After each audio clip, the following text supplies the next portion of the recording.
بسم اللہ الرحمن الرحیم۔ آج کا سوال یہ ہے کہ درود پاک پڑھنا کب واجب ہے،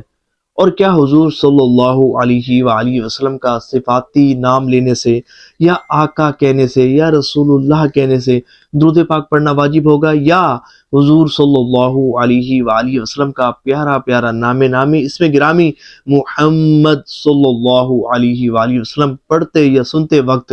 درود پاک پڑھنا واجب ہوگا؟ دیکھیں، نبی پاک صلی اللہ علیہ وآلہ وسلم کا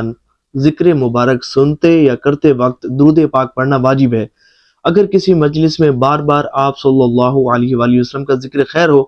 تو ایک مرتبہ درود پاک پڑھنا واجب ہے، لیکن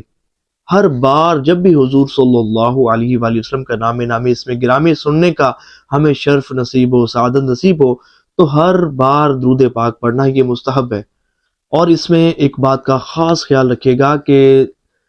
صرف اسم گرامی محمد صلی اللہ علیہ وآلہ وسلم پڑھنے یا سننے پر درود پاک پڑھنا واجب نہیں ہوتا، بلکہ اس کے ساتھ ساتھ آپ صلی اللہ علیہ وآلہ وسلم کا کوئی بھی صفاتی نام